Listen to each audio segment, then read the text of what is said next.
In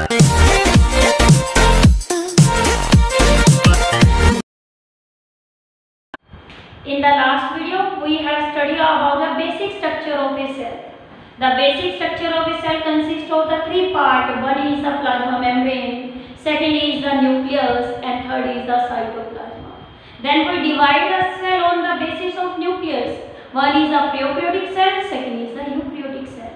Here we discuss about the detailed structure of a prokaryotic cell. First of all, prokaryotic cell. What is a prokaryotic cell? Pro mean early, karyo mean nucleus. It mean early nucleated cell. जो cell धरती पे सबसे पहले बनी, उस cell को हम कौन सी बोलते हैं? प्रोकैरियोटिक सेल बोलते हैं। मैंने आपको पीछे भी इंदा बोला था कि स्मॉलेस्ट सेल कौन है? आप बोल रहे थे माइकोप्लाज्मा। माइकोप्लाज्मा कहाँ से बिलोंग करता है? ये करता है प्रोकैरियोटिक सेल्स के। प्रोकैरियोटिक सेल्स में बहुत कुछ इंक्लूड होता है, जैसे इसमें एग्जाम्पल आते हैं किसके? बैक्टीरिया के। सेकंड इसमें आता है ब्लू ग्रीन एल्गी। फिर जैसे अभी एक नाम मैंने बोला mycoplasma, it is the smallest cell and discovered by the Anton von लीeuwenhoek. This is the basic diagram of a prokaryotic cell. In the prokaryotic cell, bacteria, blue green algae, mycoplasma, all others belong to prokaryotic cells. The prokaryotic cell, as seen in this diagram, there are the three boundaries. The three boundaries are the one is the blue in color, green, and then the black. These are surround the internal part. So these are called cell and membrane. Three boundaries. One is the outer side, second inner, then innermost. Outer side membrane, it is called glycocalyx. This is a very important layer in the prokaryotic cell. Inner to glycocalyx there is the cell wall, and inner to cell wall, cell membrane. In the last video we tell about the cell wall. Cell wall is not present in all the organism, but in the some bacteria. So here we mention the name cell wall. It consists of glycocalyx, cell wall, cell membrane. But the arrangement of the glycocalyx is of two types. It may be loosely arranged, या may be hard. यदि ये hard होती है तो इसको एक नाम दे देते हैं हम, कौन सा पार्ट?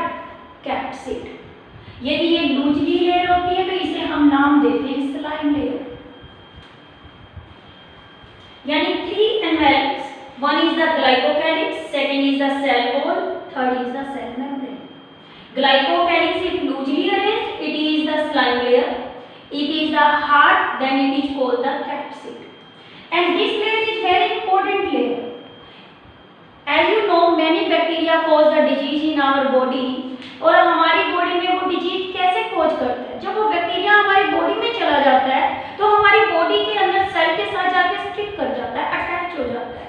यानी कि इस ग्लाइकोकैलिक्स का काम क्या होता है? अटैचमेंट करना। और ये क्या करती है? होस्ट की बॉडी के साथ अटैच करने में क्या करती है? हेल्प करती है। और ये लेयर कैसी होती है? स्टिकी लेयर होती है। तो इसी स्टिकी लेयर की वजह से, ये किसकी वजह से? स्टिकनेस की वजह से ये होस्ट के साथ अटैचमेंट करने में क्या करती है? हेल्प। फिर सेल वॉल। सेल वॉल आपको पता ही है सेल मेम्ब्रेन के कहाँ है? बाहर, outer side.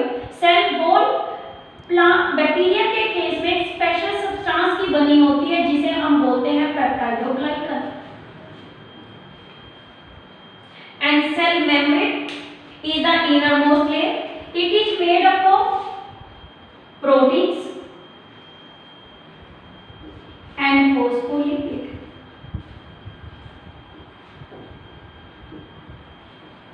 These are the three cell elements: glycocalyx, cell wall, and cell membrane.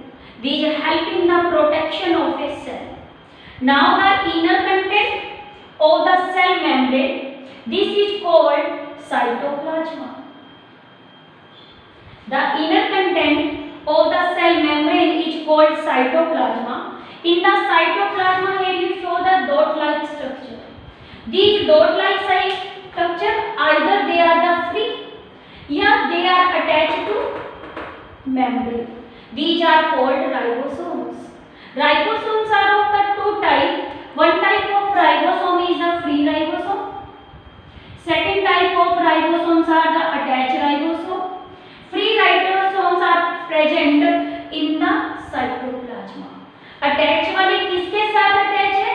Plasma membrane के साथ। और इनका काम होता है क्या करना? रेस्पिरेशन में हेल्प करना। तो इसीलिए इसे हम क्या बोलते हैं? Respiratory enzymes. रेस्पिरेटरी एंजाइम्स कौन?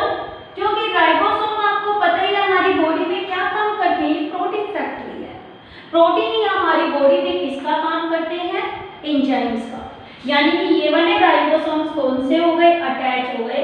और ये वाले राइबोसोम्स इसके अंदर कौन से हो गए? फ्री। फिर देखो this question is very very important. Polysome. Here the ribosomes are attached with this structure.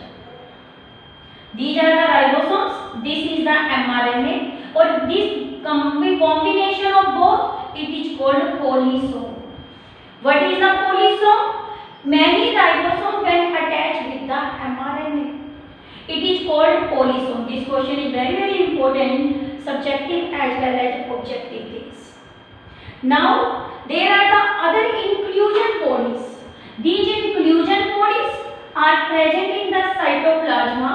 These are present in the three form. One is the gas vacuole, second is the food reserve, third is the inorganic inclusions. Gas vacuole, here the gas vacuole क्या काम करेगा? Air को क्या करेगा? Store करेगा। इसीलिए ये क्या करता है? बुआंसी देता है। क्या देता है ये? बुआंसी। बुआंसी क्या होता है? हल्कापन, जिसकी वजह से बैक्टीरिया क्या करते हैं? फ्लोट करते हैं। और ये फ्लोट किस में करेंगे?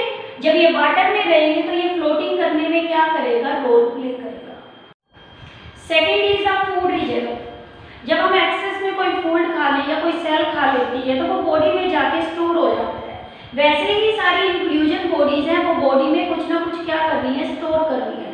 बट इनके अराउंड कोई भी मेम्ब्रेन प्रेजेंट नहीं है, इसीलिए ये फ्रीली कहाँ लाई करती है? साइटोप्लाज्मा में लाई करती है।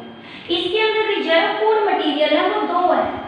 एक तो आपकी बैक्टीरियल क्या होती है? ग्लाइकोजन। जैसे एनिमल सेल के अंदर भी रिजर्व फूड मटेरियल क्या होता है? ग्लाइकोजन होता है। इसी तरह सेकेंड हमारा क्या है? Cyanophycean starch. और स्टार्च वैसे किसके अंदर होता है? प्लांट्स के अंदर होता है। तो यानी कि इसमें दोनों तरह के कैरेक्टर्स नजर आ रहे हैं, एक बैक्टीरियल ग्लाइकोजन, एक साइनोफाइसियन क्या है? स्टार्च। स्टार्च प्लांट के अंदर होता है और ग्लाइकोजन किसमें होता है? एनिमल्स में होता है। थर्ड आती है हमारी कौन सी? Inorganic inclusions. इनऑर्गेनिक इंक्लूजन्स क्या होती हैं? जो डिकम्पोज नहीं होती, यानी कि इसके अंदर डिफरेंट टाइप के ग्रेन्यूल्स होते हैं। ये ग्रेन्यूल जैसे फॉस्फेट ग्रेन्यूल्स हो गए। इसके अलावा आपके क्या होते हैं? फॉस्फेट ग्रेन्यूल को हम एक नाम देते हैं क्या? Volatile granules. क्या बताया आपको कि कईयों में इंक्लूजन बॉडीज में आपका क्या आता है? फॉस्फेट ग्रेन्यूल्स आते हैं। और ये फॉस्फेट ग्रेन्यूल्स को हम क्या बोलते हैं? Volatile granules. नाम स्पेशली आ जाता है कि ये किसको स्टोर करता है। फिर इसमें आयरन भी स्टोर हो जाता है। आयरन ग्रेन्यूल्स होते हैं, सल्फर ग्रेन्यूल्स।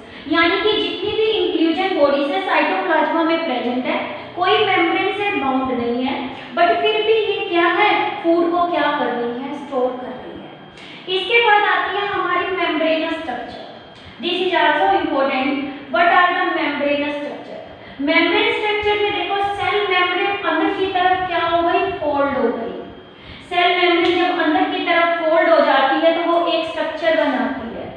फोल्डेड स्ट्रक्चर को हम नाम देते हैं, it means it fold inverse. Inverse हो रही है तो यही हम क्या बोलते हैं? Mesosome. Mesosomes very very important question. Mesosome help करता है डीएनए रेप्लिकेशन में। दो फंक्शन होते हैं इसके, एक तो क्या करना? डीएनए रेप्लिकेशन करना, यानी सेल के डिवीजन में क्या करना? रोल। सेकंड ये क्या काम करती है? रेस्पिरेशन में रोल प्ले करता है।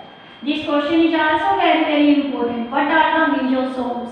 The infolding of the plasma membrane is called the mesosome. Meijosome can help in the reproduction. Now the membranous structure. Membranous structure में हमने क्या कर लिया, मेसोसोम।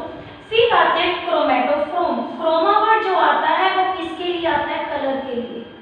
कुछ बैक्टीरिया के अंदर कलर होता है, जैसे ब्लू ग्रीन एल्गी, वो प्लांट की तरह बिहेव करते हैं और फूड बनाते हैं। तो वो फूड बना रहे हैं, वो लाइट के प्रेजेंस में बनाते हैं, उसे हम क्या बोलते हैं, blue green algae. Blue green algae का दूसरा नाम क्या होता है, साइनोबैक्टीरिया होता है। अब देखो इसके बाद क्या है, फ्लैजेला। देखो मेम्ब्रेन, यही मेम्ब्रेन के बेस पे एक बॉडी प्रेजेंट है, इसे बोल रहे हैं बेसल बॉडी। और बेसल बॉडी के स्ट्रक्चर जो अराइज हो रही है उसे क्या बोलते हैं, हुक। और थर्ड ये क्या है, फिलामेंट लाइक स्ट्रक्चर है, इसे हम क्या बोलते हैं, फिलामेंट। यानी 3 parts, one is the basal body, second is the hook, third is the filament. It help in the formation of flagella. कुछ बैक्टीरिया के अंदर फ्लैजेला नहीं होते और कुछ के अंदर फ्लैजेला क्या होते हैं, प्रेजेंट होते हैं। फ्लैजेला का मेन काम होता है बैक्टीरिया को किसमें हेल्प करना, लोकोमोशन में हेल्प करना। इसकी वजह से बैक्टीरिया एक जगह से दूसरी जगह क्या करता है, मूव करता है। फिर देखो इसके अलावा 2 स्ट्रक्चर आपको और नजर आ रही है, very very important. One is the पिलाई, सेकंड इज द फिम्ब्री। जो पिलाई स्ट्रक्चर होती है ये कैसी स्ट्रक्चर है, ट्यूबुलर स्ट्रक्चर है। यानी ये देखो यहाँ पे आपको कैसी नजर आ रही है, ट्यूब लाइक आ रही है। और सेकंड जो है फिम्ब्री, फिम्ब्री स्मॉल होते हैं और ये कैसे होते हैं, ब्रिस्टल लाइक स्ट्रक्चर होते हैं। और इसका काम क्या होता है, पिलाई का काम होता है दूसरे के साथ हेल्प करना बैक्टीरिया की अटैचमेंट में। 2 बैक्टीरिया जब रिप्रोडक्शन करते हैं तो इसका काम होता है कॉन्जुगेशन में हेल्प करना। और कॉन्जुगेशन एक मेथड होता है किसका, रिप्रोडक्शन का। और फिम्ब्री जो हेल्प करती है वो किस में हेल्प करती है, अटैचमेंट में हेल्प करती है। 2 स्ट्रक्चर बताई, एक आपको कौन सी बताई, पिलाई, और फिर आपको क्या बताई, फिम्ब्री।